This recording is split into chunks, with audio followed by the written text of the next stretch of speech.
What's up guys, and welcome back to another episode of Career Mode. This is episode number 170. And we start today's episode off with some player training and some bonus player training in today's episode as well. As you see, Zabala, our young striker, has now hit 80 overall, and Schwartz is now 72 rated as well.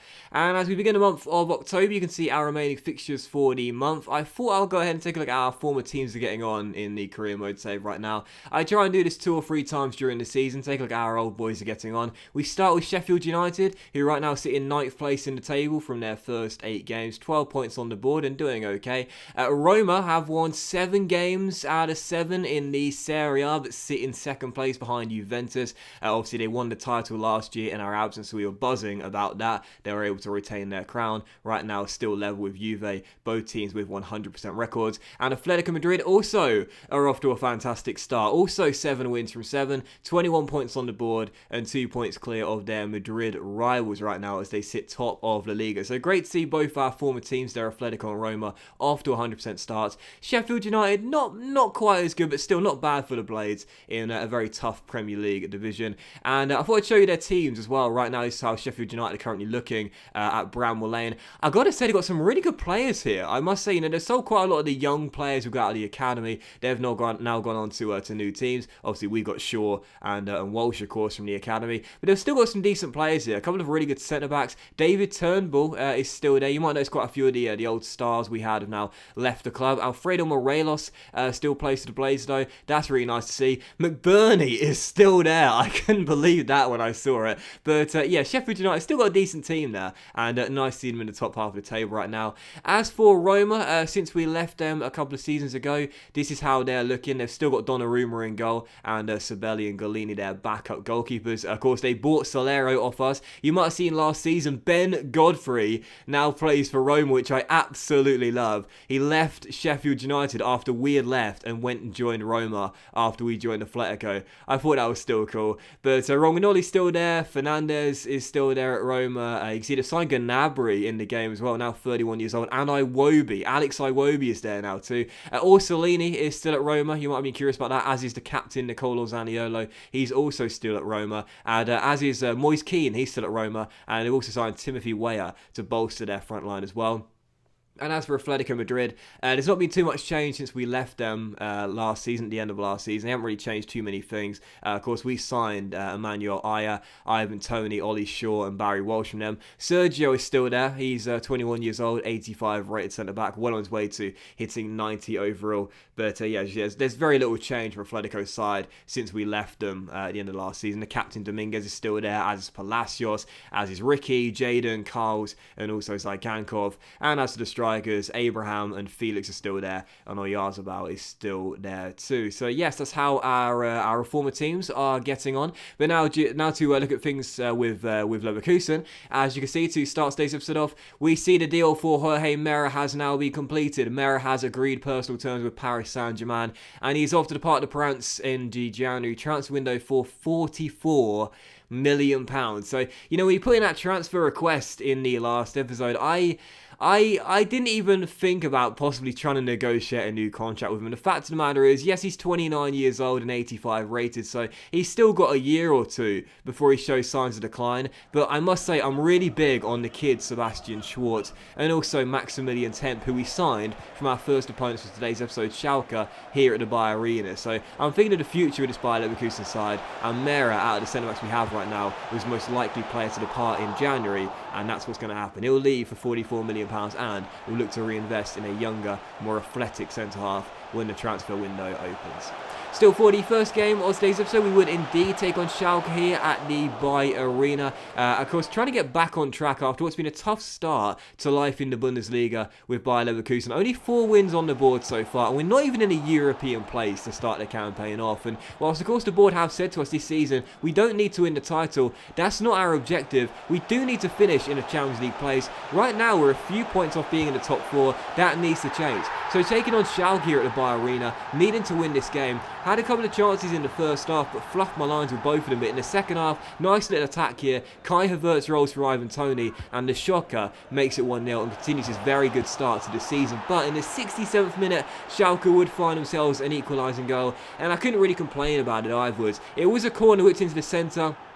The header hits the crossbar and the rebound is turned in. It's frustrating enough to concede a set-piece goal. Even more frustrating when it's a set-piece and a rebound goal combined together. But we scored a couple of rebound goals ourselves since the season began, so I guess I can't complain that much. But I was quite frustrated because you'll see by the stats come to full-time whistle here. Schalke had a lot of attempts in this game, but I blocked the vast majority of them. My defence in this game was really solid. I put in 10 tackles. Yes, I committed 2 fouls, but for the most part, I thought I did a really good job of keeping Schalke at bay. The only real chance they got was from that set piece, and they scored from it as well. So very frustrating we couldn't hold on to the 3 points in that game. But again, when you consider the start of the season, we scored quite a few rebound goals ourselves. So I guess I can't really complain too much at the way we threw away 2 points in that game. However, it is worth pointing out on the back of the victory over Hamburg to then respond with a draw there against Schalke, we've only had back-to-back wins to start this season off once. It seems like right now we have a win and then straight after that we draw or lose the game. It's been a very tough start to life at the Bayer Arena for Leverkusen, but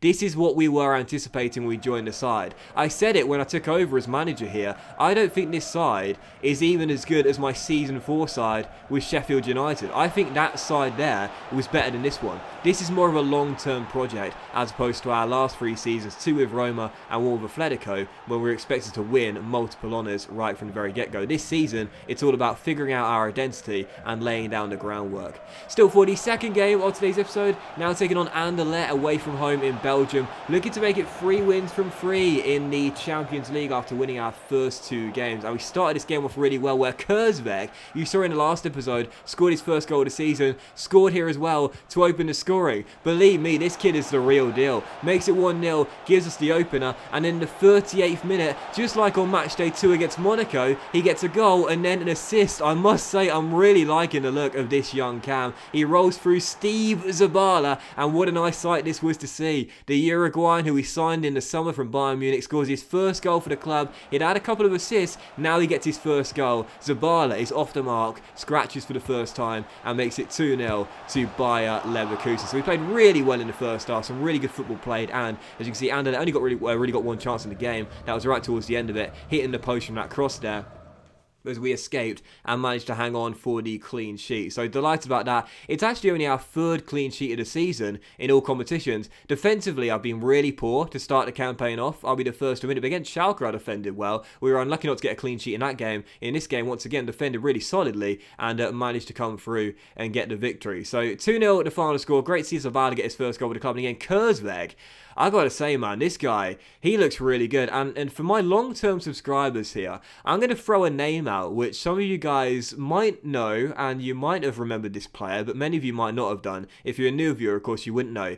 But Kurzweg reminds me of Coulomb from my Paris Saint-Germain save when I was managing West Brom, then PSG, then Arsenal back in my FIFA 15 career mode. Now, for those that don't have an amazing memory, and even I had to think hard to remember the name of this guy, Coulomb was a French midfielder that was in the Paris Saint-Germain side. He was a new-gen/regen midfielder when we joined Paris Saint-Germain. He was already there. He wasn't very highly rated. He was in his early 20s, but I decided to throw him into the first team, and he actually became a really good and important player for us during our year we spent at the Parc des Princes. I think Kurzweg is going to be our German Coulomb. The sort of player who, where we take over here, he's in the squad already. He's not got the brightest future and the most amazing potential and the highest overall, but he's a young player in his early 20s and he does quite well. I think Kurzweg is going to be our Coulomb, and that's a blast of the past. Tell you what, bonus points today if any of you can remember Coulomb from our Paris Saint-Germain save.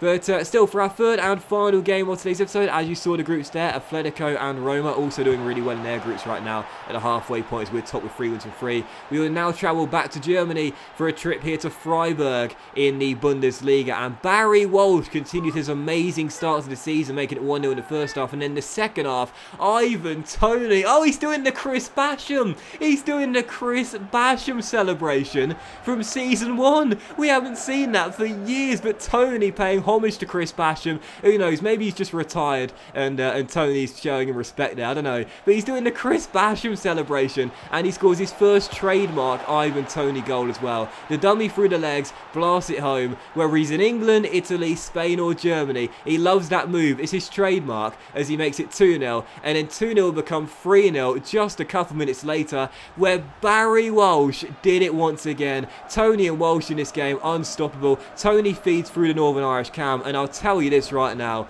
this is without doubt going to be Barry Walsh's best season in professional football. That's already his 6th goal in the Bundesliga in 8 games. The man is just on fire, and he's really thriving in that advanced cam role. 3-0 to Leverkusen.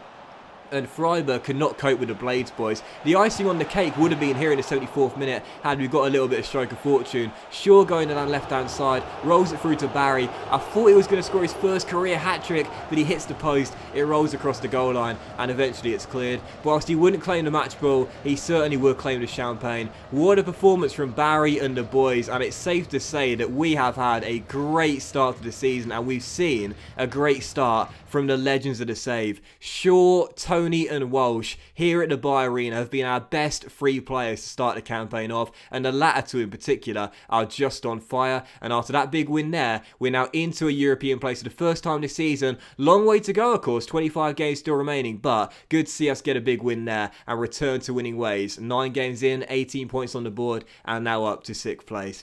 But that was today's episode of Career Mode, guys. So big thank you for watching. If you have enjoyed it, and if you did enjoy today's episode, then please drop a like. Much love to you all. Have a fantastic day, and I'll see you for the next episode of Career Mode very soon.